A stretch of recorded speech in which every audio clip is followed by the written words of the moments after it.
First of all, welcome to our 4th annual Halloween costume. Beer drinking and brat eating and fun. It's going to be great.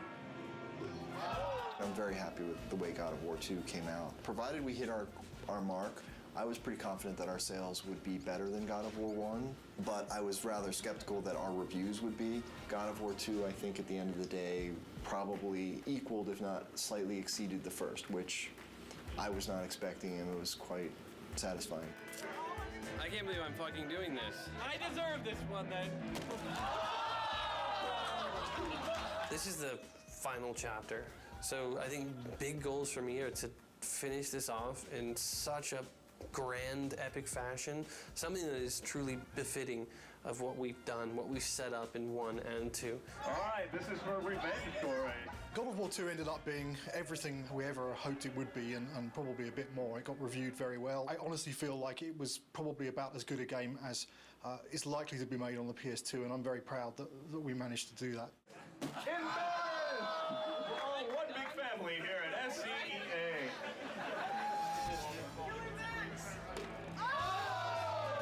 Once you start something, you gotta finish it.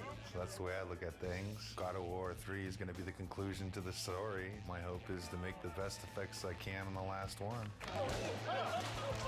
When I think of God of War, I think of the best action platformer out there right now. I think other games and other companies look at us and go, how are they doing it? How can we make it like them? And that's rad, because I've totally been at the company where we looked at that game and went, man, how do we do that, you know? My main hope is that it escapes the destiny of sequels as well as God of War 2 has escaped the destiny of sequels. I'm gonna be satisfied if we tie it all up and we can kind of close the book.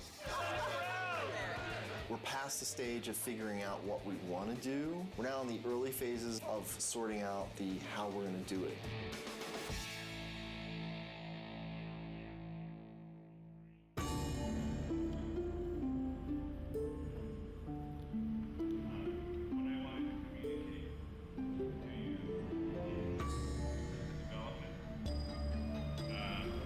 Cory Barlog, who is our creative director, has given us 2 week notice.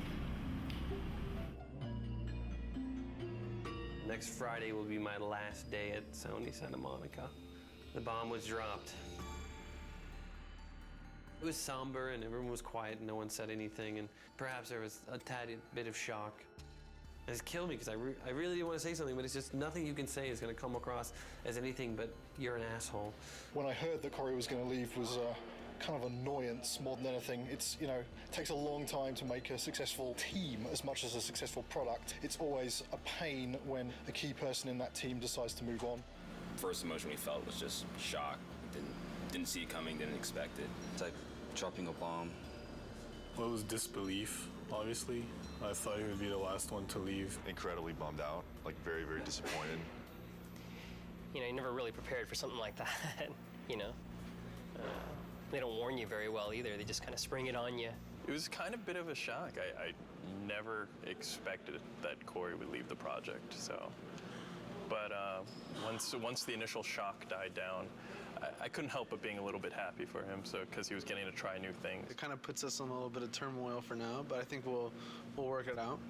I'm glad he has the balls to stick to whatever it is that he wants, but I'm also a little pissed that he's leaving us in the lurch, just kind of like holding the bag. I mean, I know I want to be here. If he needs to be someplace else, that's what he's got to do. And I think it's better that it happened at this stage in the project than a year from now, obviously. It obviously is a very difficult choice and a difficult time and not a very happy choice to be making. But, you know, on the horizon, the doors are opening. Of course, it's hard to imagine someone stepping into Cory's shoes. He's amazing. Many people wondered whether we could do God of War 2 without David Jaffe, who did God of War 1, and I think we succeeded at that. I think we can succeed at creating a third version without Cory Barlog. I think it's kind of neat, actually. A different director for each chapter.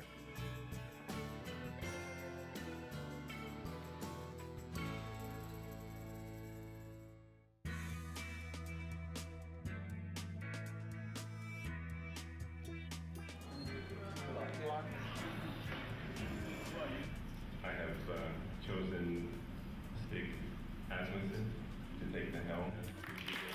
When I became director, there was a very warm response from the team. I got a lot of tons of support, and I mean, so far everybody's been super cool. I look back on how Cory handled things and how Dave handled things, and I draw inspiration. I think the most important thing that I got from both of those guys is the fact that they were themselves. I'm super excited about this.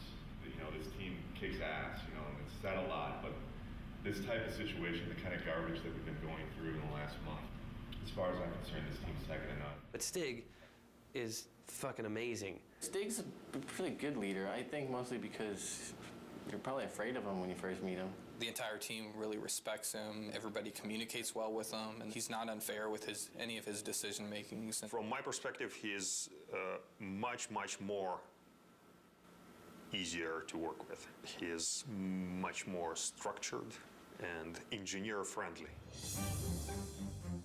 One of my strengths is to try to lead by example. Hopefully that filters through to the rest of the team and they're able to approach their tasks with total excellence. All those leads from the last game, those key people, they're in place. And that's really where the personality of the studio comes from. That's where the drive of the team comes from, wanting to critique every element and make everything that's in the game the best that it can be. It really is driven from the leads and from the culture of this studio, and that has not changed even through the turnover.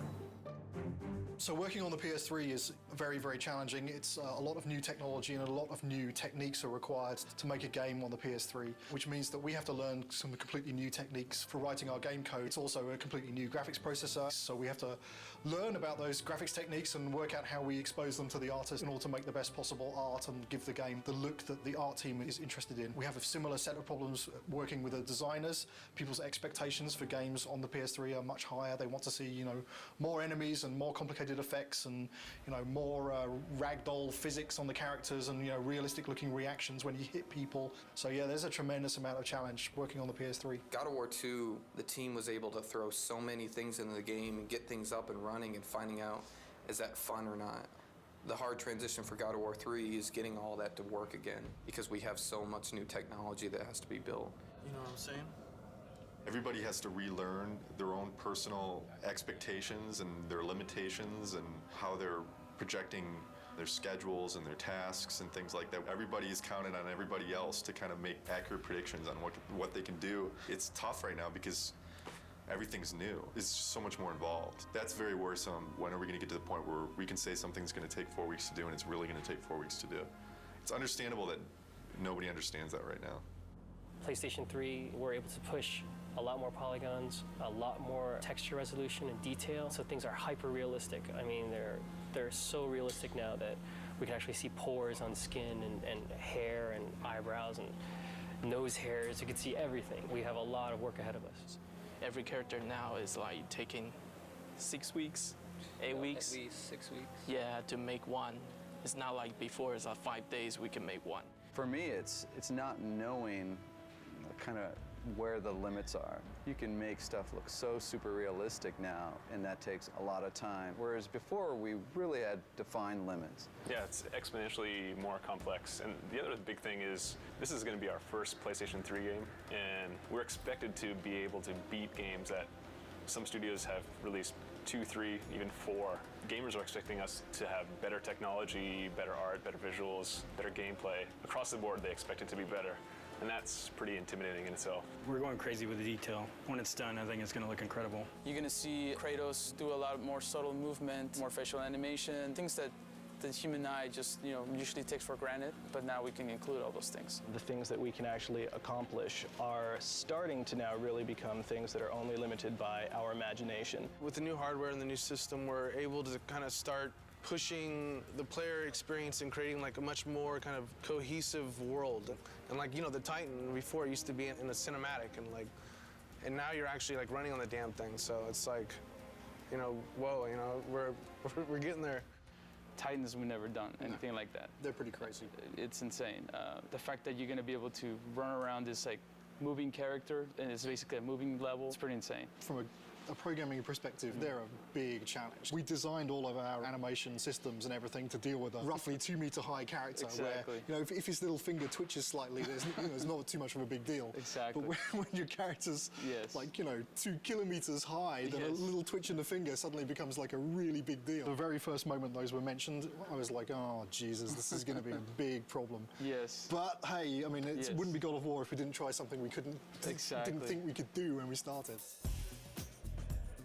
Because I'm very proud of this game and you guys, I've invited a storyteller friend of mine to come in our walkabout. So Stan Lee is going to join us today and check out your work. This is such a cool time to be just walking around the studio and looking at things as they're coming online. Every month, we do a walkabout, and it's largely for the team to kind of, review each other's work and, and really compliment each other. It's a big studio now, there's like 80 people here, and really it's impossible to keep on top of everything that any given part of the group has been working on. It's an opportunity for everyone to see what cool stuff has been going on in the studio. It's a good way of making everyone realize that they're part of a big machine at this point. Plus, everything looks better after you had a couple beers. So it helps to make your stuff look better. Everyone's out to get Kratos. These are all, so Olympus, the gods, and they're all bad. All the gods are bad, except this guy who's tormented. Yes. He's great. His line is, in the end, there will only be chaos. And then the next game you do is called Chaos. That's a great sequel. There you go. Zeus's brother Poseidon. Terrific drawings. Hera. Yeah. I love to write dialogue. Maybe we could try something new. A video game with lots of dialogue. I'm sure it would sell like a bomb. And I love the way this hand is there. Oh, gosh. Oh, yeah, and then when he moves the hand, we'll like make that to kind of get destroyed a little bit and get all kinds of dust flying off of it. This is one of the best things I've ever seen. Cool. That is beautiful.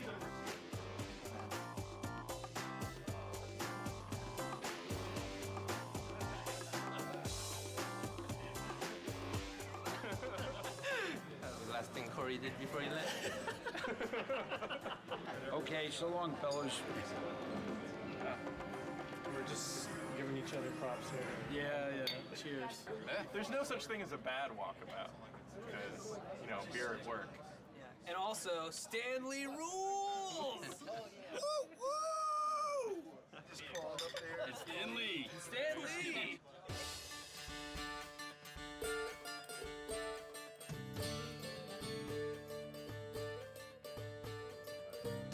I'm fine with it as long as we make it seem like it's in-game as much as possible. I'm still learning every single day, and I imagine that process won't ever end. And there's so many things that you can learn from every individual on this team. Stig is kind of man of the team, very easygoing, very casual, but he's also extremely intelligent, very thoughtful. I think the thing that's been successful for him is that people just want to help him out. They just want to make a good game. Stig just keeps pushing along. He's got 2 brand new twins at home, and yeah, it just keeps on going. He's got this other baby, this big baby on his back right now, so he's doing great. Since last Halloween, we made a lot of progress. We've got the story of the game done. We've got the whole design direction completed. 3 months from now, we're going to be doing our press event. Everyone gets to go home early! The first couple times when Stig addressed the team, it was so clear how nervous he was. He would kind of stumble on his words, and he'd literally, turn red, like a stoplight. It was really kind of endearing. But then to watch him sort of evolve, and honestly, I think I was a little bit concerned that, our game director is our public face. We actually gave him, some media training, and Stig actually asking people, he says, honestly, I don't want to think about all this stuff. I just want to be myself. Is that okay? And they said, you know what? Absolutely. That looks good. Oh, wow. That's how tall Kratos is. He's probably closer to the size of this guy. Will is our stand-in Kratos when Kratos isn't here. I'm about as close as you can get. We picked the venue and the location for the spot, and we brought all the media here. We have something like 60 people here from the media. I can't wait for them to see the actual gameplay. These guys are going to be thrilled. Love Kratos. Kratos is hot. Be nice to see if he ends up a god or destroying Olympus.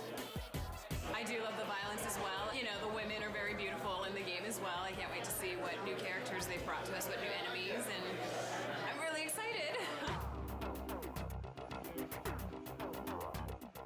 I also want the sizzle, you know? Maybe we can just focus it in a little bit more. We can play with that a little bit. Yeah.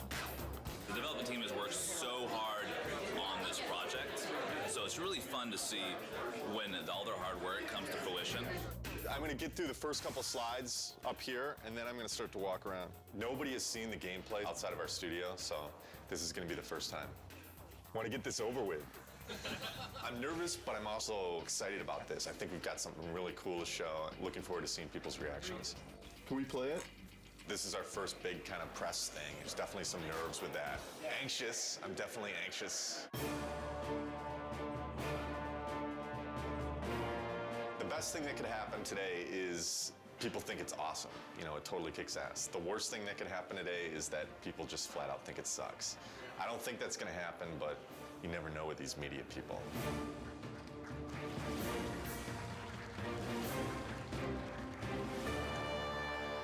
What is the vision for God of War 3? We want to define this generation with this game. We're going to take a close look at him. I'll talk about some of the features that we're using on him. Here he is. We've got blended normal maps on him right now, so you can see the realistic muscle flexing. I would imagine that we've got one of the most advanced systems for that in the industry right now. The battle's in full swing. The god Helios is in battle with a massive Titan. And Kratos is going to launch into battle and start doing some damage on the grunts here. Now, Todd can easily just grab one of the grunts by pressing circle, and if he continues pressing circle, he can beat the crap out of him. But if he presses triangle, then he can rip them apart. If he presses X, then he can throw them. And one more move, square uses it as a battering ram, and then he can take it, mash circle, smash his head against the wall. And all these moves are interchangeable. Meet our latest AI, the Chimera. Part snake, part goat, part lion. Todd has just unleashed the cestus on him, and you can see it's a brawling weapon. Now, the way the Chimera works is it's a three-stage enemy. First, you fight the snake stage, and then it changes its stance, and you fight the lion stage. We're really having fun with gore in this game. Entering the Cyclops. Every action that the Cyclops makes is a direct reaction from the pain that Kratos is inflicting on him.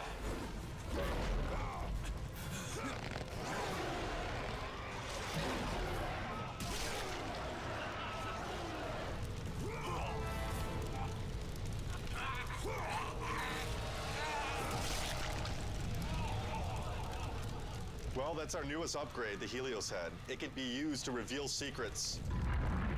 Todd has now found the door of Eos. Another thing the Helios head can be used as is a lantern in darkened areas. This is our newest form of travel in God of War, Icarus Ascension.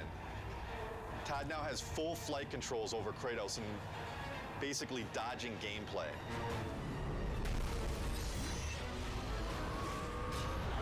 That's it. Oh my God, it's fantastic. It was great. It was phenomenal. I mean, like, I thought that I had a concept of what it would be like, but this pretty much blew everything completely out of the water. We're putting a lot into this game. I said I think this game needs to be a defining game for this generation, and I truly believe it will be. I can't comment on what the future holds for the series because, you know, I'm focused on God of War 3 right now, but this is God of War is, this is it. This is the end of the story. We got a lot of work to do, so there's no time for relaxing, that's for sure. E3 is obviously a big thing. We got to get this playable to the public, what we just showed on the demo here. We're in pretty good shape for that, but we got to get the game done. We still got a lot of work left to do.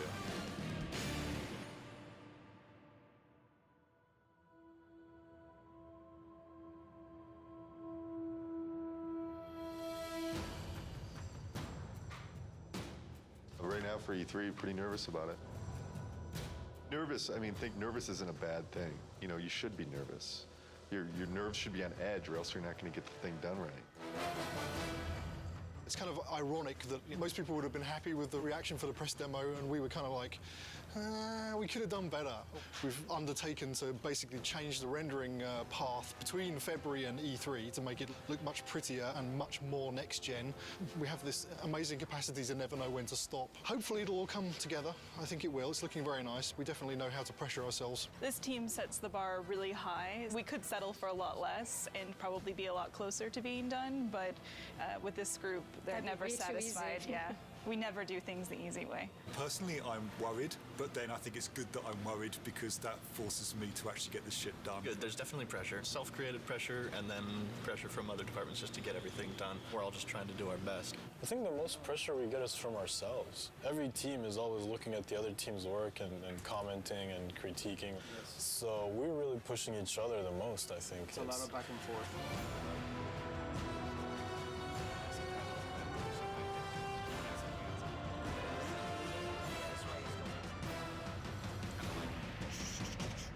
The following week, it's absolutely nothing moves because we're going to need to take every freaking second to make sure it's stable and we are at frame rate. So, stay with that. You want to just... The dead soldiers on the ground aren't in the poses? Nope, and they don't have blood streaks and stuff in here. Tyler's doing blood streaks. Alright, so we need a book over here then. The inactive mode would look like kind of like it does right now when the book's shut. The active mode, the book would open up and would have like a glow around it. We have to open and close the book. Yeah, there's a button for it. Wish I would have known that when we built it, because we didn't build it to open and close. Wait, you need the book to open and close? Yeah. There's no limit to good ideas, but there is a limit to how many of those good ideas that you can actually implement. And even if you make decisions and you make progress on things, it doesn't mean that you can get all those things done. We need to be able to tell people this thing is active now. Can we remove it for E3? Are you serious? No, I'm not. I mean, there's a lot of other shit here to get done besides getting a book to have in and active states. Let's say we don't do the open and close for E3. It would just have a glow effect and a light that comes with it, and that's it. Do we just put a sparkle on it then? Absolutely have any compromise for the schedule right now. I have to trust production, and I have to trust the fact that they're telling me that we can't get things done. So I feel like there's little things that have been compromised. I don't know that the player's going to necessarily miss them, but I sure am. It's part of making games. You don't always get what you want. This seems like harder than the last time I played it. We'd have to keep in mind that somebody from the street is going to be playing those harpies. And I don't know. The way it looks right now, on 3 tries, people will throw down the controller. The stuff we just went through, pretty rough. It's a little frustrating from the respect that it's been kind of at this state for a long time now. Kind of wondering when it's going to get fixed. The struggle or the challenge. If it gets fixed this week, we're screwed.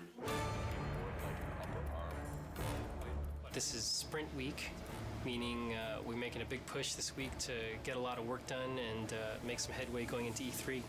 As far as crunch goes, we're not going to call it crunch anymore. We're going to call it a sprint, and then everything will be fine. So as long as we do that. Change the name, it'll all be fine. Tonight's the first night of crunch. Yeah. Yeah, so... We don't like the euphemism sprint. Fuck. I hate crunch. It sucks.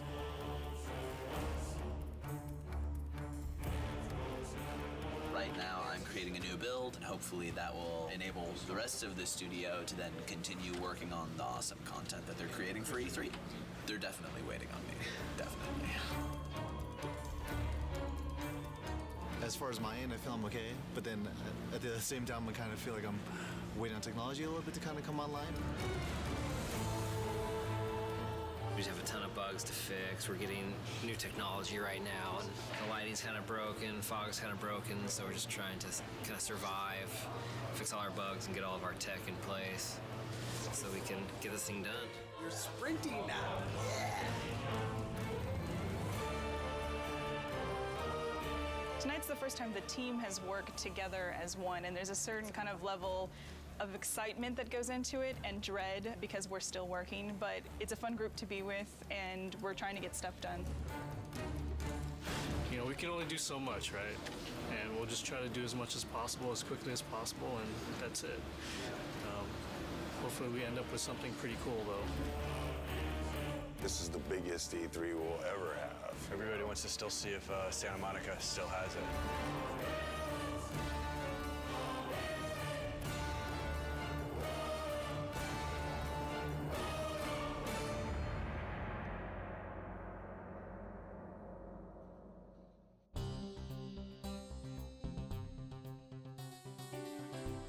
Last 2 weeks have been very, very intense. I actually got here this morning a half hour before the shrine actually opened to deliver live code for what we're playing this morning. I didn't have that code until yesterday afternoon. The Sony press conference is their big moment, 2 hours to like show all the new stuff they have.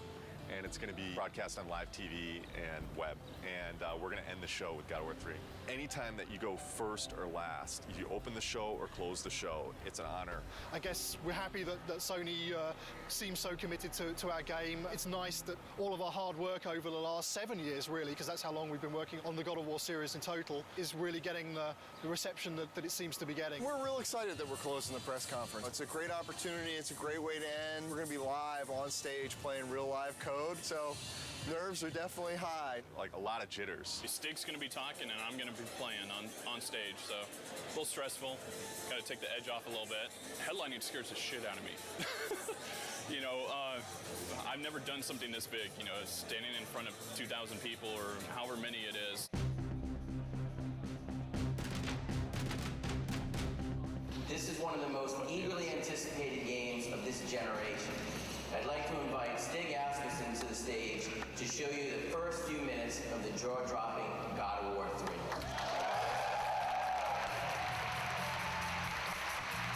We at Sony Santa Monica Studios are excited to be able to present this live demo of God of War 3. God of War 3 is the final chapter in our fantasy trilogy, based on the dark side of Greek mythology. Now our design director, Todd Pappy, will take point on the controls, and we'll get into our demo.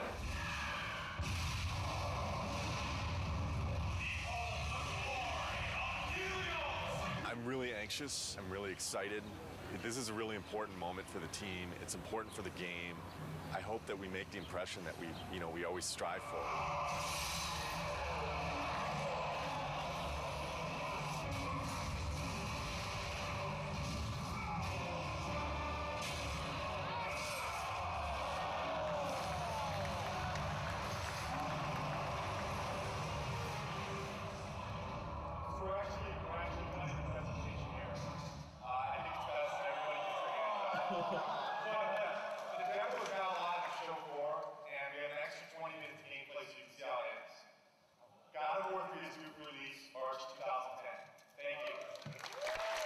One line.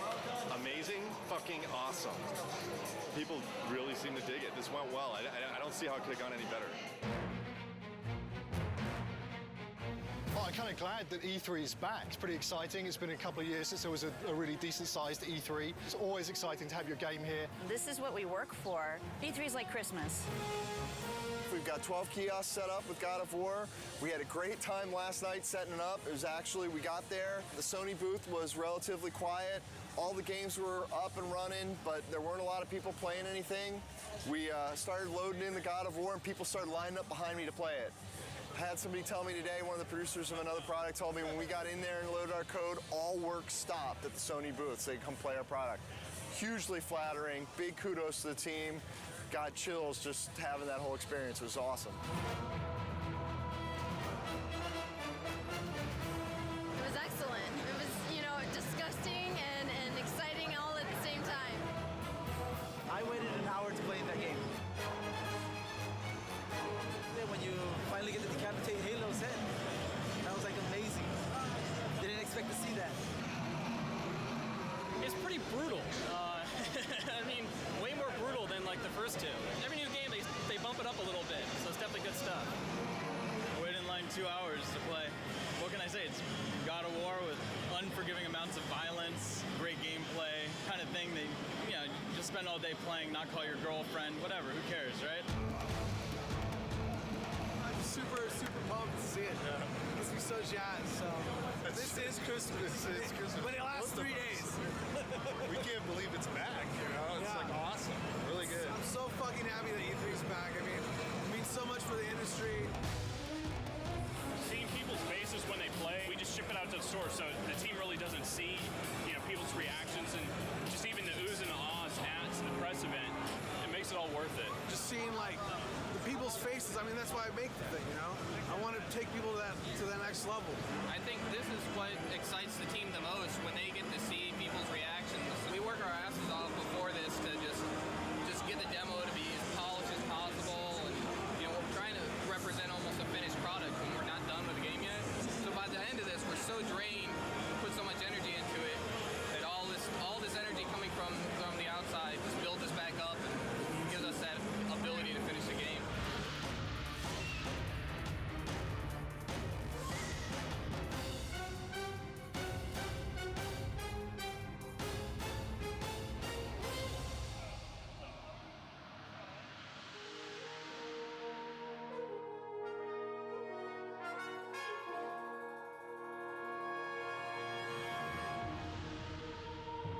E3s was a huge milestone for us. A lot of publicity, a lot of great feedback and great exposure. E3 was awesome. I have to say it went very well. Seeing all the fans and watching everybody play totally put us in a different mindset coming back from that. You really get locked up and don't really see people's reactions working on something for so long, and going and seeing people line up for your game, that's more than you could ever want, you know? It just kind of invigorates the whole team into coming back and working on something and wanting to put your heart into it and make it even better. I think we did a good job with it at E3.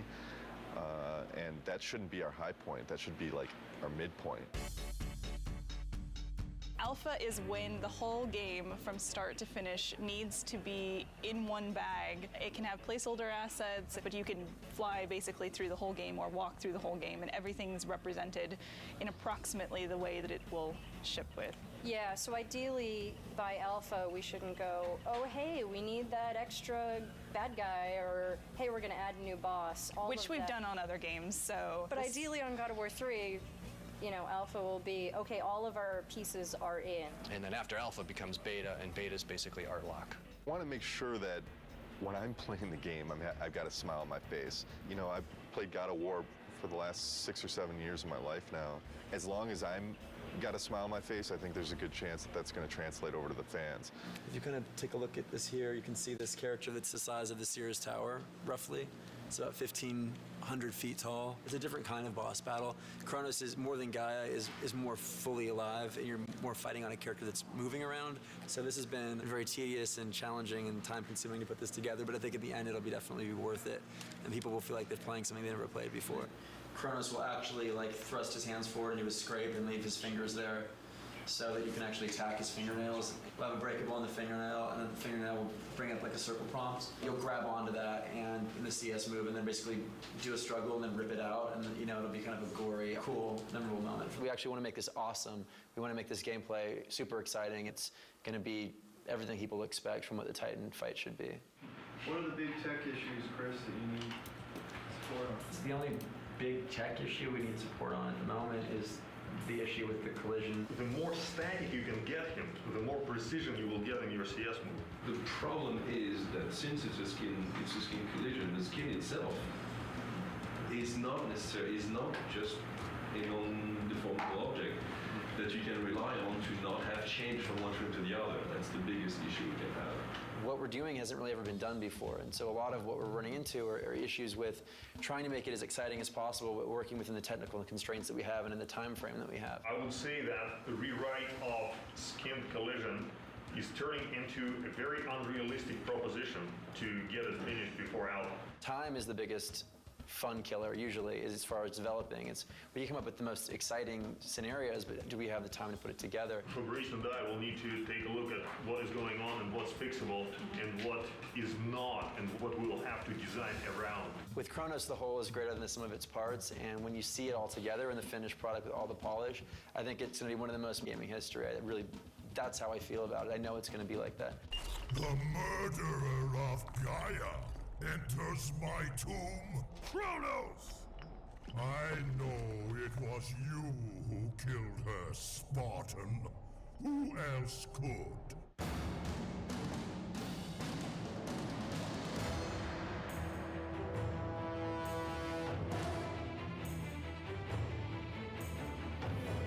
About a month back, maybe 6 weeks back after Alpha, we were looking at the end of the game and we felt like there was a lot of fighting and it didn't really tie into the story.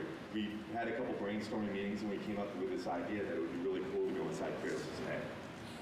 Because that's where the struggle is really taking place. The story's really never done until the game ships. And we're always tweaking it and modifying it. But I really like working on the story. Kratos is going to have this emotional struggle inside of his head. And, you know, really the object of this game is he has to realize that he has hope inside of him, the power of hope. And that's what he originally got when he opened up Pandora's box. He didn't get the evil things, he got the good things. And I think it's going to be really, really fitting end to the trilogy. Keep in mind, you know, we're very close to beta here, and this is the big stretch. And we really, really, really got to be zipping things up. Let's do it. That's all I got. That's all I got.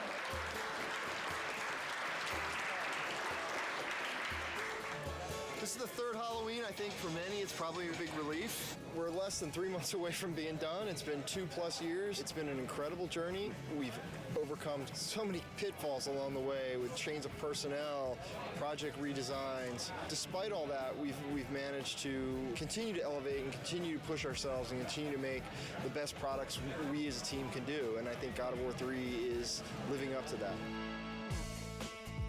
To complete the third one is pretty amazing. We always tried to hit the highest mark we possibly could, and I think we've done it once again with this one. So we're gonna have to wait and see what the fans think, but I have really, really high hopes. Completing a trilogy is something I never did in my life, you know, and completing something like this is very special, you know, something that means a lot to me. Sentimental moment. This is truly one of the best teams I've ever worked with. I mean, across the board. I've worked with teams that were really strong on the art side, or really strong on design, or really strong on technology, but this is the only team I worked with that fires on all cylinders. The team faced a lot of challenges. The interesting thing is that this team has always faced challenges, and it sounds kind of cliche, but they're really good at facing challenges. Yeah, I agree 100%. You know, I mean, we've discussed a lot. Obviously, we've gone through a lot of different changes, and the team always, I mean, you can put it any better, but they always rise to the challenge. We really sat down and focused what we wanted to, make good, and whatever wasn't working, we just kind of threw out the door and said, this is what we want, and that's what everybody focused on and made good. Fans are going to be blown away. We're still getting surprised as far as how good things look. The game's awesome. It's gonna be good. Been working with Kratos almost 7 years. I've learned a lot. He's taught me a lot. We've had some good times, but it's time for him to go to bed for a little while.